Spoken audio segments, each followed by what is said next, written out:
नमस्कार दोस्तों, आप सबका स्वागत करता हूं द जॉब शो में। मेरा नाम है Ankur Goswami, banking trainer and coach. हर संडे हम आपके लिए जॉब मार्केट की डिटेल्ड एनालिसिस लाते हैं और आज का टॉपिक इतना इंपॉर्टेंट है कि इससे समझना हर इंसान के लिए जरूरी है। लेकिन क्या हम इसकी पूरी हकीकत जानते हैं? क्या हम समझते हैं कि बड़े पैमाने पर ले-ऑफ्स क्यों हो रहे हैं और इसमें हमारा क्या रोल है? आज हम इन सब सवालों के जवाब ढूंढेंगे डेटा और फैक्ट्स के साथ, और सबसे इंपॉर्टेंट ये जानेंगे कि आप कैसे इस बदलते माहौल में खुद को सुरक्षित रख सकते हैं और नए मौके ढूंढ सकते हैं। दोस्तों, मैं जानता हूं कि आप में से काफी लोग सरकारी नौकरी की तैयारी कर रहे हैं और ये बहुत अच्छी बात है। लेकिन आज का सेशन सिर्फ ले-ऑफ्स पर नहीं, बल्कि बदलते जॉब मार्केट, इंडियन इकोनॉमी के इंपैक्ट और ग्राउंड रियलिटी को समझाने के बारे में है, जो हर उस इंसान के लिए जरूरी है जो एक स्टेबल और सक्सेसफुल करियर बनाना चाहता है। इस सेशन को एक अवेयरनेस और अपॉर्चुनिटी के रूप में देखें, जो आपको हर तरह के करियर पाथ के लिए तैयार करेगा। दोस्तों, मैं दावा करता हूं कि इस सेशन के दौरान आपको बहुत सारे ऐसे टर्म्स, ऐसे टॉपिक्स, ऐसी फैक्ट्स पता लगेगा जो शायद आपने कभी पहले सुना ना हो। तो चलिए सबसे पहले बात करते हैं लेटेस्ट डेटा की। ग्लोबल लेवल पर layoffs.fyi जैसी वेबसाइट्स के डेटा के मुताबिक 2024 में 300 से ज्यादा टेक कंपनीज ने 90,000 से ज्यादा एम्प्लॉयज को निकाला और यह ट्रेंड 2025 में भी जारी रहा। खासकर जून और जुलाई के महीने में आपने बिल्कुल सुना होगा टीसीएस। अगर हम सेक्टर्स की बात करें, टेक सेक्टर, टेक वर्टिकल सबसे ज्यादा इफेक्टेड है। जून 2025 तक गूगल, मेटा, अमेजॉन, माइक्रोसॉफ्ट जैसे टेक जायंट्स ने अपने वर्कफोर्स को कम किया है। माइक्रोसॉफ्ट ने अपने गेमिंग डिवीजन और क्लाउड यूनिट से हजारों एम्प्लॉयज को निकाला है। दोस्तों, यहां पे एक वर्ड आया है क्लाउड। इसका मतलब क्या होता है समझाता हूं। क्लाउड का मतलब है इंटरनेट पर डेटा स्टोरेज, सर्वर्स, नेटवर्किंग और सॉफ्टवेयर सर्विसेज प्रोवाइड करना, जिससे यूजर्स को अपने फिजिकल हार्डवेयर की जरूरत नहीं पड़ती। जिसमें एक्टिविजन ब्लिज़र्ड का इंटीग्रेशन के बाद रेडुडेंसी का मतलब होता है जब कंपनी में कोई प्रोजेक्ट या प्रोसेस बंद हो जाता है और उस प्रोसेस पे काम करने वाले लोगों की कोई खास जरूरत नहीं होती, तो हाँ, उस सिचुएशन को रेडुडेंसी कहा जाता है। तो ये एक बड़ा फैक्टर था। एवरेज एज जो इन एम्प्लॉयज की थी दोस्तों, 30 से 40 साल के बीच थी और एक्सपीरियंस 5 से 15 साल का था। और सैलरी की बात करें तो $80,000 से लेकर $2 लाख पर एनम था। यानी कि अगर मैं इसको फिगर में बात करूं, आईएनआर में बात करूं, 70 लाख से 2 करोड़ का पैकेज था उनका। इसके बाद दूसरी जो इंडस्ट्री है वो है media and entertainment. Traditional media houses digital shift और एड रेवेन्यू में कमी के चलते कॉस्ट कटिंग कर रहे हैं। उसके अलावा है consulting firms. Global economic slowdown का असर इन पर भी पड़ा है, जिसके चलते प्रोजेक्ट्स कम हुए हैं और वर्कफोर्स में काफी ज्यादा कमी आई है। गूगल का एग्जांपल लेते हैं। गूगल पिछले कुछ महीनों में गूगल ने अपने कोर इंजीनियरिंग, क्लाउड और फिटबिट, दोस्तों फिटबिट एक कंपनी है जो फिटनेस ट्रैकर्स और स्मार्ट वॉचेस बनाती है। गूगल ने इसको 2021 में अक्वायर किया था। इस डिवीजन से एम्प्लॉयज को निकाला गया है। कंपनी ने कहा कि यह एफिशिएंसी गेन्स और रिसोर्स रीएलोकेशन के लिए जरूरी था, खासकर एआई और मशीन लर्निंग प्रोजेक्ट्स पर ज्यादा फोकस करने के लिए। कई इंजीनियर्स जिन्हें एआई में अपस्किल नहीं किया गया था, उन्हें इफेक्ट हुआ। दूसरा है मेटा प्लेटफॉर्म्स। जकरबर्ग ने 2024 के एंड में ईयर ऑफ एफिशिएंसी घोषित किया था और 2025 में भी यह जारी रहा। मेटावर्स प्रोजेक्ट पर हैवी स्पेंडिंग के बावजूद एड रेवेन्यू ग्रोथ में कमी और एआई ड्रिवन प्रोडक्ट्स पर शिफ्ट के चलते कई टीम्स में रेडुडेंसीज आई है। मार्केट और एचआर रोल्स पे भी काफी इफेक्ट पड़ा है। इसके अलावा है कंपनी, आपने सुना होगा, सेल्स फोर्स। इन्होंने 2025 में भी कुछ टीम से एम्प्लॉयज को निकाला, खासकर सेल्स और कस्टमर सक्सेस रोल से। रीजन था over hiring during the pandemic और इकोनॉमिक अनसर्टेनिटी के बीच प्रॉफिट मार्जिन्स को मेंटेन करना। कंपनी का कहना था कि उन्हें अपने ग्रोथ ऑब्जेक्टिव को पूरा करने के लिए राइट साइजिंग की जरूरत पड़ी है। अब बात करते हैं टीसीएस यानी टाटा कंसल्टेंसी सर्विसेज। अगर हम इंडियन कॉन्टेक्स्ट में बात करते हैं, टीसीएस में परफॉर्मेंस बेस्ड एग्जिट्स, फिर से बोलता हूं, ध्यान दीजिएगा, परफॉर्मेंस बेस्ड एग्जिट्स और पिरामिड रिस्ट्रक्चरिंग के नाम पर कई एम्प्लॉयज को कंपनी छोड़ने के लिए कहा गया। दोस्तों, एक वर्ड और आया है, पिरामिड रिस्ट्रक्चरिंग। इसका मतलब होता है कंपनी का एम्प्लॉय स्ट्रक्चर एक पिरामिड की तरह होता है। इस पिरामिड में बेस में ज्यादा लोग होते हैं, फ्रेशर्स, जूनियर डेवलपर्स और भी बहुत सारे लोग। ऊपर जाते जाते लोग कम हो जाते हैं क्योंकि हाई लेवल रोल्स पर ऑब्वियसली लोग कम होते हैं। टीसीएस या कोई भी कंपनी जब कहती है पिरामिड रीस्ट्रक्चरिंग, इसका मतलब है कि हम अपने एम्प्लॉय स्ट्रक्चर को फिर से बैलेंस कर रहे हैं ताकि कॉस्ट कम हो और फ्रेश टैलेंट ज्यादा हो, खासकर mid to senior level employees जिन्हें नए टेक स्टैक्स पर अपस्किल होने में दिक्कत आ रही थी, वे बहुत ज्यादा इफेक्टेड हुए। दोस्तों, एवरेज एक्सपीरियंस 8 से 12 साल का था। यह ऑटोमेशन और जेन एआई ड्रिवन सर्विसेज डिलीवरी की तरफ बढ़ते कदम का असर है। और बिल्कुल इसी स्ट्रैटेजी के हिसाब से टीसीएस आज भी फ्रेशर्स जॉब दे रही है। याद रखिएगा, अगर आप सुन रहे हैं ले ऑफ्स, टीसीएस ले ऑफ कर रही है, हायरिंग नहीं कर रही, तो यह बिल्कुल गलत है। आज भी जो टीसीएस है वो फ्रेशर्स को हायर कर रही है, क्योंकि एक तो वो नए टेक स्टैक्स पर ट्रेन होते हैं और दूसरा उनकी कॉस्ट भी कम पड़ती है। अब सवाल ये उठता है दोस्तों कि इतने बड़े पैमाने पर ले ऑफ हो क्यों रहे हैं। दोस्तों, इसके पीछे एक या दो नहीं बल्कि कई सारे कॉम्प्लेक्स रीजंस हैं। ग्लोबल इकोनॉमिक स्लो डाउन और डिमांड शॉक, इसका मतलब है दुनिया भर में इन्फ्लेशन, हाई इंटरेस्ट रेट्स और जियोपॉलिटिकल टेंशंस जैसे यूरोप में चल रहे संघर्ष के चलते कंज्यूमर स्पेंडिंग और बिजनेस इन्वेस्टमेंट कम हुआ है। आईएमएफ, इंटरनेशनल मॉनेटरी फंड ने 2025 के लिए ग्लोबल ग्रोथ फोरकास्ट को रिवाइज किया है, जो दिखाता है कि मार्केट में सॉफ्ट लैंडिंग की उम्मीद बहुत कम है और रिसेशन का डर अब भी बना हुआ है। जब डिमांड कम होती है, कंपनीज का रेवेन्यू गिरता है, इससे प्रॉफिट मार्जिन्स पर बहुत ज्यादा दबाव पड़ता है। कॉस्ट कटिंग उनका पहला कदम होता है और लेबर कॉस्ट का सबसे बड़ा खर्चा आता है। एक्सपोर्ट्स कम हो रहे हैं, मैन्युफैक्चरिंग ऑर्डर्स भी डिक्लाइन हो रहे हैं। दूसरा जो रीजन है, एआई और ऑटोमेशन की तेजी से एडॉप्शन भी एक बहुत बड़ा रीजन है दोस्तों। यह शायद सबसे डिस्ट्रप्टिव फैक्टर है। चैट जीपीटी, जेमिनाई, को पायलट जैसे जनरेटिव एआई टूल्स ने content creation, data analysis, coding और कस्टमर सपोर्ट जैसे रोल्स को काफी ज्यादा ऑटोमेट कर दिया है।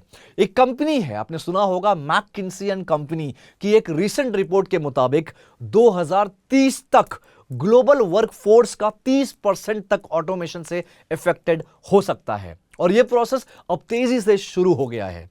दोस्तों, कंपनीज अब ह्यूमन प्लस एआई मॉडल्स पर काम कर रही है। जहां पहले 10 लोग डेटा एंट्री या बेसिक कोडिंग करते थे, अब एक एआई टूल और 2 से 3 लोग उसको सुपरवाइज करते हैं। इससे प्रोडक्टिविटी बढ़ती है, लेकिन मैनुअली जो मैनुअल जॉब्स होते हैं वो कम होती है। उसके बाद है दोस्तों post Covid hiring overload and the course correction. आप सबको पता होगा, पैंडेमिक के दौरान टेक्नोलॉजी और ई कॉमर्स कंपनीज ने डिजिटल सर्विसेज की हाई डिमांड को पूरा करने के लिए एग्रेसिव हायरिंग की थी। उन्होंने सोचा था कि यह ग्रोथ सस्टेनेबल होगी, लेकिन पैंडेमिक खत्म होने और लोग फिजिकल एक्टिविटीज की तरफ लौटने के बाद यह ग्रोथ नॉर्मलाइज हो गई। ये कई केसेस में यह कमी देखी गई है। कंपनी का इंपैक्ट इसमें यह रहा, अब उन्हें रियलाइज हो रहा है कि उन्होंने ओवर स्टाफिंग कर ली थी, वर्कलोड कम हो गया है और एग्जिस्टिंग टीम्स अब कम लोगों में भी काम मैनेज कर सकती है, इसलिए वो अपने वर्कफोर्स को राइट साइज कर रहे हैं। इसके बाद जो एक पॉइंट है, इसके बाद जो आपका रीजन है, इन्वेस्टर प्रेशर और प्रॉफिटेबिलिटी फोकस। बहुत ध्यान से सुनिएगा, समझिएगा। पब्लिकली ट्रेडेड कंपनीज पर शेयर होल्डर्स का बहुत दबाव होता है कि वो हर क्वार्टरली रिजल्ट में प्रॉफिट दिखाएं। इकोनॉमिक अनसर्टेनिटी के समय इन्वेस्टर्स प्रॉफिट ओवर ग्रोथ पर ज्यादा फोकस करते हैं। इस प्रेशर में सीईओज को ड्रास्टिक स्टेप्स लेने पड़ते हैं, जैसे कि मास लेऑफ्स, ताकि शेयर प्राइस को मेंटेन किया जा सके और इन्वेस्टर कॉन्फिडेंस बना रहे। रिक्रूट होल्डिंग्स के सीईओ ने भी यही बात बताई है कि cost savings are the paramount for profitability. Next reason है दोस्तों, fourth reason is geopolitical instability and supply chain disruptions. Exactly, तो Russia Ukraine conflict, Middle East tension और यूएस चाइना ट्रेडेड डिस्प्यूट जैसे फैक्टर ग्लोबल सप्लाई चेन को disturb कर रहे हैं, commodities की प्राइस बढ़ा रहे हैं, ओवरऑल मार्केट अनसर्टेनिटी क्रिएट कर रहे हैं। यहां पे एक शब्द और आया है, सप्लाई चेन। दोस्तों समझते हैं इसका मतलब क्या होता है। एक प्रोडक्ट को बनाने और कस्टमर तक पहुंचाने के पूरे प्रोसेस का सिस्टम, रॉ मटेरियल से लेकर प्रोडक्ट डिलीवरी तक का जो सफर होता है उसी को सप्लाई चेन कहते हैं। इससे प्रोडक्शन कॉस्ट बढ़ती है, रॉ मटेरियल की अवेलेबिलिटी इफेक्ट होती है और बिजनेस के लिए फ्यूचर प्लानिंग मुश्किल हो जाती है। ऐसे माहौल में कंपनीज रिस्क लेने से बचती है और कॉस्ट कंट्रोल करती है। दोस्तों जब ले ऑफ्स होते हैं तो सबसे ज्यादा असर उन एम्प्लॉयज पर पड़ता है जो इसका शिकार होते हैं। इमोशनल ट्रॉमा, समझिएगा, रिसर्च दिखाती है कि ले ऑफ्स का शिकार हुए एम्प्लॉयज में स्ट्रेस, एंजाइटी, डिप्रेशन का लेवल बढ़ जाता है। लिंक्डइन के सर्वेस बताते हैं कि 60% से ज्यादा लेड ऑफ एम्प्लॉयज को अपनी सेल्फ वर्थ पर डाउट होने लगता है। Financial strain, immediate financial stability disturb होती है, खासकर अगर उनके पास इमरजेंसी फंड ना हो। जॉब सर्च स्ट्रगल्स, नई जॉब ढूंढने में कंपटीशन बढ़ जाता है और कई बार सेम रोल के लिए उन्हें कम सैलरी भी ऑफर मिलते हैं। तो ऐसे में ये एम्प्लॉयज क्या कर रहे हैं? सबसे बड़ा सवाल, ये करते क्या हैं एग्जैक्टली ऐसे सिचुएशन में? तो दोस्तों आंसर है अपस्किलिंग एंड रीस्किलिंग। एक बड़ा हिस्सा एम्प्लॉयज का ऑनलाइन कोर्सेज और सर्टिफिकेशन की तरफ रुख कर रहा है। नेटवर्किंग, यानी कि लिंक्डइन पर कनेक्शंस बढ़ रहे हैं और लोग रेफरल्स के थ्रू जॉब्स ढूंढ रहे हैं। जॉब फेयर्स और इंडस्ट्री इवेंट्स में पार्टिसिपेशन बढ़ रहा है। तो दोस्तों, to be in a safe zone, अगर आपकी भी अभी तक लिंक्डइन पे प्रोफाइल नहीं बनी है या प्रोफाइल परफेक्ट नहीं है या ज्यादा कनेक्शंस नहीं है, आपको प्रोसेस ही नहीं पता है, तो आप नीचे डिस्क्रिप्शन पे मेरा लिंक्डइन प्रोफाइल है, उस पे जाके आप प्रोफाइल देख सकते हैं। हूबहू वैसे ही आप अपना प्रोफाइल भी बना सकते हैं। लिंक्डइन बनाना बेहद जरूरी होता है। एक ऐसा प्लेटफॉर्म है पूरे वर्ल्ड का जो बेस्ट प्लेटफॉर्म है नेटवर्किंग के लिए। अलग अलग कंपनीज के एचआर, अलग अलग कंपनीज की प्रोफाइल्स है। आप एचआर को, कंपनीज को डायरेक्टली अप्रोच कर सकते हो और जब तक आपका लिंक्डइन प्रोफाइल अच्छा ना हो, अट्रैक्टिव ना हो, तब तक एचआर भी आपको ऑफर नहीं करेगा या फिर आपको अप्रोच नहीं करेगा। तो बेस्ट तरीका है, आप जाके मेरे प्रोफाइल पे देख सकते हैं। तो दोस्तों, कई हजारों और लाखों लोगों का मैंने करियर गाइडेंस भी दिया है और यह सिलसिला डेली चल रहा है। अगर आप भी मुझसे लिंक्डइन के जरिए जुड़ना चाहते हैं तो आप मुझे फॉलो कर सकते हैं। आपको रिक्वेस्ट भेजना है, मुझे लिंक्डइन पे फॉलो नहीं करना, रिक्वेस्ट भेजेंगे, रिक्वेस्ट मैं एक्सेप्ट करूंगा, आप मुझे वहां पे मैसेज कर सकते हैं, मैसेज पे बात कर सकते हैं। तो दोस्तों, इसके अलावा भी तरीका होता है फ्रीलांसिंग। कई लोग फ्रीलांसिंग प्लेटफॉर्म्स पर या इंडिपेंडेंट कंसल्टिंग प्रोजेक्ट्स लेकर बैकअप इनकम बना रहे हैं। एंटरप्रेन्योरशिप, कुछ लोग ले ऑफ्स को एक मौके के रूप में देख रहे हैं और अपने स्टार्टअप आइडियाज पर काम कर रहे हैं। तो इस चैलेंजिंग माहौल में आप क्या कर सकते हैं? कैसे खुद को ले ऑफ प्रूफ बना सकते हैं? यहां आपके लिए एक कॉम्प्रिहेंसिव एक्शन प्लान है। स्किल्स अपग्रेड करिए दोस्तों, यानी कि अपस्किलिंग एंड रीस्किलिंग। डेटा के अकॉर्डिंग देखो, वर्ल्ड इकोनॉमिक फोरम की फ्यूचर ऑफ जॉब्स रिपोर्ट के मुताबिक 50% एम्प्लॉय को अगले 5 साल में रीस्किलिंग की जरूरत पड़ेगी। डिमांड है AI, ML, data science, cloud computing, AWS azure. ये AWS एज्योर क्लाउड कंप्यूटिंग है बेसिकली Amazon और Microsoft का। Cyber security, product management, digital marketing और एडवांस्ड फाइनेंशियल एनालिटिक्स। अपनी करंट इंडस्ट्री और रोल के फ्यूचर को समझो, देखो कौन से स्किल्स डिमांड में हैं। सिर्फ डिग्री नहीं, प्रैक्टिकल सर्टिफिकेशंस और प्रोजेक्ट बेस्ड लर्निंग पर फोकस करिए। दोस्तों, अगर आप रिसर्च करेंगे तो आपको पता चलेगा इंडस्ट्रीज के बारे में जहां पे आमतौर पे लेऑफ्स नहीं होते हैं। उसमें से एक इंडस्ट्री है BFSI, यानी कि banking, financial services and insurance. दोस्तों, BFSI सेक्टर की खासियत पर बात करते हैं। लोग सोचते हैं कि फाइनेंस मतलब सिर्फ बैंक, लेकिन BFSI एक बहुत बड़ा अम्ब्रेला है जिसमें बैंक, NBFCs मतलब non banking financial companies, insurance company, asset management firms और फिनटेक कंपनी भी आती हैं। और यह सेक्टर कुछ स्पेसिफिक रीजंस की वजह से ले ऑफ के मामले में काफी रेजिलिएंट यानी कि मजबूत रहा है। लेटेस्ट रिपोर्ट के हिसाब से इंडियन BFSI सेक्टर में टोटल 61 लाख से ज्यादा प्रोफेशनल्स काम करते हैं, जिसमें बैंकिंग, NBFCs, इंश्योरेंस और दूसरी फाइनेंशियल सर्विसेज शामिल है। दोस्तों, टीम लीज सर्विस की रिपोर्ट के मुताबिक बैंकिंग सेक्टर में 7.21% एम्प्लॉयमेंट ग्रोथ के साथ लीड कर रहा है। फ्रंट लाइन सेल्स रोल में आने वाले सालों में 3 से 3.5 लाख नई पोजीशन ऐड होने वाली है।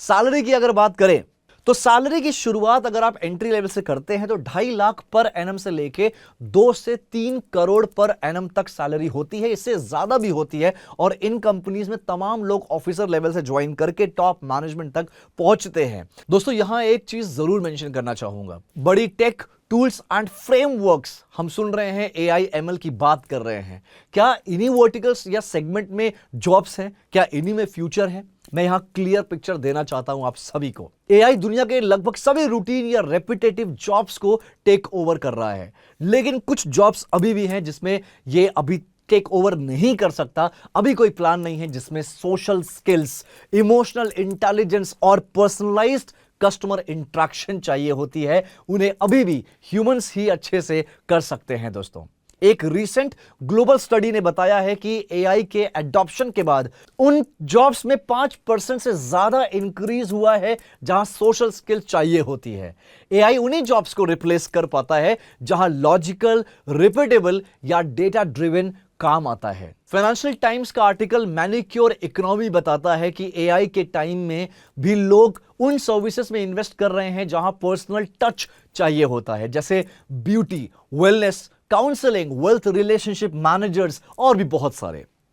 दोस्तों BFSI sector is the best sector to start your career, और मुझे पता है इस प्लेटफॉर्म से काफी तमाम लोग ऐसे होंगे जो ऑलरेडी बीएफएसआई की प्रिपरेशन कर रहे हैं, यानी कि सरकारी बैंक की तैयारी कर रहे हैं। तो बैंक भी क्या है, बीएफएसआई का ही हिस्सा है। दोस्तों अगर आपको भी लगता है कि बीएफएसआई का हिस्सा बन सकते हैं या बनना चाहते हैं तो आप आईबीपीएस के जरिए सरकारी बैंक ज्वाइन कर सकते हैं। काफी लोग सेम चीज कर ही रहे होंगे। अगर उसके अलावा आप प्लान बी देखना चाहते हैं तो हमारे पास यानी करियर 24/7 या अड्डा 24/7 दोनों एक ही कंपनी है, अलग अलग प्लेटफॉर्म है, का अग्रीमेंट, हमारा अग्रीमेंट हुआ है कोटक महिंद्रा बैंक के साथ, जहां पे हमारे कैंडिडेट्स को असिस्टेंट मैनेजर की जॉब प्रोवाइड कराई जा रही है। ये जॉब है वर्चुअल रिलेशनशिप मैनेजर प्रोफाइल के लिए। दोस्तों सैलरी है स्टार्टिंग में 26 से 27 हजार in hand plus incentives which would be depend on your performances. तो मैं थोड़ा सा इसके बारे में बता देता हूं, ज्यादा जानकारी के लिए नीचे देखिए डिस्क्रिप्शन पे लिंक दिया है, आप जाइए लिंक से जुड़िए, लिंक पे अप्लाई करिए। मैं इसकी एलिजिबिलिटी क्राइटेरिया बताता हूं। दोस्तों आपकी उम्र अगर 25 साल से अंदर अंदर है और आपने ग्रेजुएशन किया है 50% के साथ, तो और आपकी इंग्लिश या कम्युनिकेशन अच्छी है तो आप इसके लिए अप्लाई कर सकते हैं, आप एलिजिबल हैं, राइट। ये एग्जैक्टली क्या है, वर्चुअल रिलेशनशिप मैनेजर है, जहां पे आपको जो लोकेशन मिलेगा वो बैकएंड रहेगा। ये कोई आपका फील्ड सेल्स नहीं है, हालांकि सेल्स तो है। जैसे मैंने पहले कहा है, दुनिया में नौकरी खत्म हो रही है, नौकरियां बहुत कमियां हैं, लेऑफ्स हो रहे हैं। सिर्फ कुछ चीजें हैं जहां पे लेऑफ्स नहीं हो सकते, जैसे सोशल स्किल्स वाली नौकरियां। तो ये एक सोशल स्किल्स वाली बेहतरीन नौकरी है। दोस्तों अगर आप मेरे बारे में नहीं जानते, पहली बार मुझे देख रहे हो, तो मैं यही आपको सजेस्ट करूंगा, गूगल पे जाइए, अंकुर सर बीएफएसआई डालिए, पूरी जानकारी गूगल खुद दे देगा और कुछ देने की जरूरत नहीं पड़ेगी। उसके अलावा मैं यही बताऊंगा, वर्चुअल रिलेशनशिप मैनेजर एक अच्छी अपॉर्चुनिटी हो सकती है जहां से आप अपनी शुरुआत करेंगे। दोस्तों जरूर नीचे दिए हुए फॉर्म को फिल करिएगा अगर आप एलिजिबिलिटी क्राइटेरिया फुलफिल करते हैं तो दोस्तों लेऑफ्स की ये कहानी सिर्फ हेडलाइंस तक सीमित नहीं है, ये हमारी जॉब मार्केट की बदलती तस्वीर है। लेकिन इससे घबराने की जरूरत नहीं है, बल्कि इससे समझने और प्रोएक्टिव रहने की जरूरत है। याद रखिए, एडेप्टेशन इज की। जो बदलना नहीं चाहते वो पीछे रह जाएंगे। Skills are your shield. नए स्किल्स ही आपको फ्यूचर प्रूफ बनाएंगे। Network is your net worth. आपके कनेक्शन ही आपके लिए नए दरवाजे खोलेंगे। मैं एक चीज और बोलना चाहूंगा दोस्तों, कुछ चीजें हैं याद रखिएगा, जिंदगी में जो होता है अच्छे के लिए होता है। दूसरी बात, हमेशा अपने आप को यूनिक बना के चलिए, यानी कि भीड़ का हिस्सा मत बनिए, भीड़ की वजह बनिए। अब आप देखते होंगे जो लेऑफ्स होते हैं उसमें बहुत कम चांसेस होते हैं। उन लेऑफ्स की कैटेगरी में कुछ ऐसे लोग जो एक्चुअली में बहुत स्किल्ड हैं, बहुत ज्यादा एक्टिव हैं और बहुत यूनिक हैं एंड कंपनी के लिए एसेट्स साबित हुए हैं, तो ऐसे लोग का लेऑफ्स नहीं होता, उनको कहीं ना कहीं एडजस्ट कर दिया जाता है। ये प्रूवन चीजें हैं और रिसर्च एंड रिपोर्ट्स के मुताबिक ये चीजें कही गई है। तो दोस्तों उम्मीद करता हूं कि आज के ये शो से आपको बहुत कुछ सीखने को मिला होगा। हमारी कोशिश यही है कि आप जॉब मार्केट के हर चैलेंज का सामना कॉन्फिडेंस के साथ कर सकें। अगर आपको कोई सवाल है तो कमेंट सेक्शन में जरूर पूछिएगा। मैं और मेरी टीम आपके हर सवाल का जवाब देने की पूरी कोशिश करेंगे। अगले संडे फिर मिलेंगे द जॉब शो में एक नए टॉपिक और नए इंसाइट्स के साथ। तब तक के लिए मेहनत करते रहिए, सीखते रहिए, आगे बढ़ते रहिए। ऊपर वाले से दुआ करूंगा कि जो भी आपके सपने हैं सारे सपने सच हो जाएं। Thank you so much. मिलते हैं नेक्स्ट सेशन में। अपना ख्याल रखिए। Thank you.